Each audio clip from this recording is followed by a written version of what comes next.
Do you like Jamaican Easter bun? Well, if you do, you're in for a treat. Welcome. It's Twilight's World, and I'm Andrea. Today, I'm going to take you on a guide through making the Easter bun.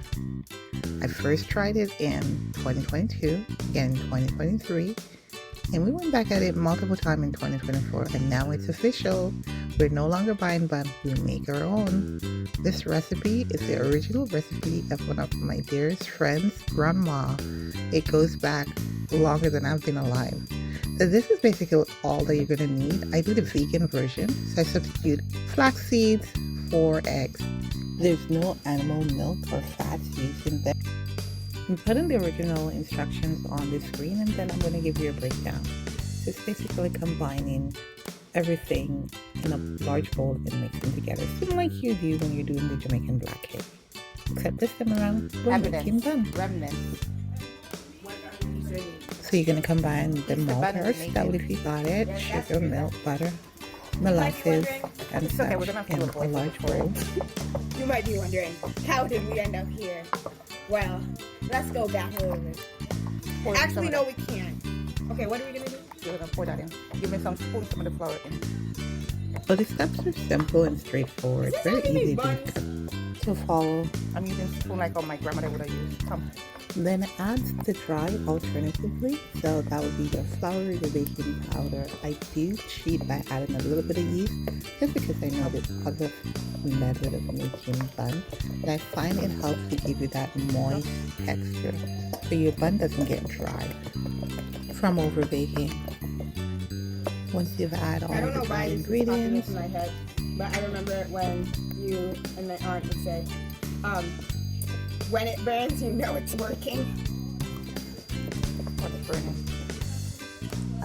I left the audio with this one because my daughter was asking some silly stuff, and I thought it was cute. As I said, we've been doing this thing for over 3 years now, and from the very first time I did it, I said we were going to share, but we never did. Thank you. So you'll get a mixture of clips here from when I first started, but they all came out looking amazing. Empty bowl over there, all the flour here. You're then gonna add in your blended fruits with some of them, along with the anise. I cheat out here as well because the star anise have a nice kick, so I put a bit in too because I find it really helps to give you that rich texture and flavor. After you've added the fruits and the anise into the batter, you're going to put it in your tins. You just knock your tins gently on the counter to tape top so that you don't have any bubbles when it bakes. And then you're going to place it in the oven 45 minutes to an hour.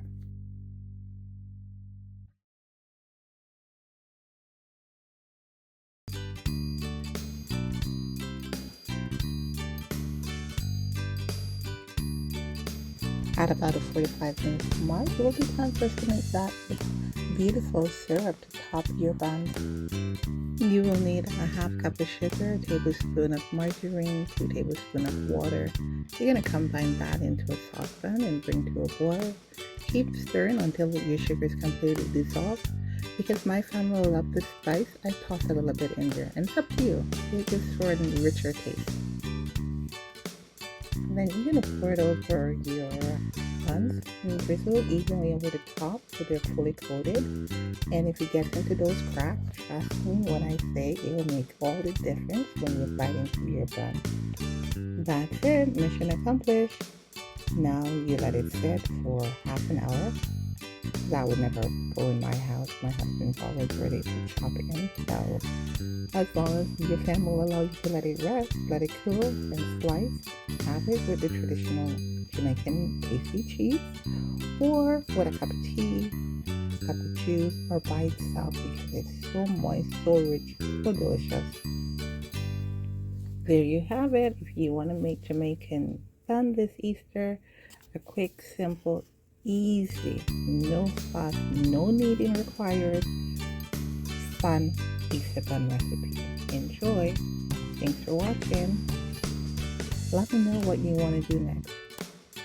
Don't forget to like, share,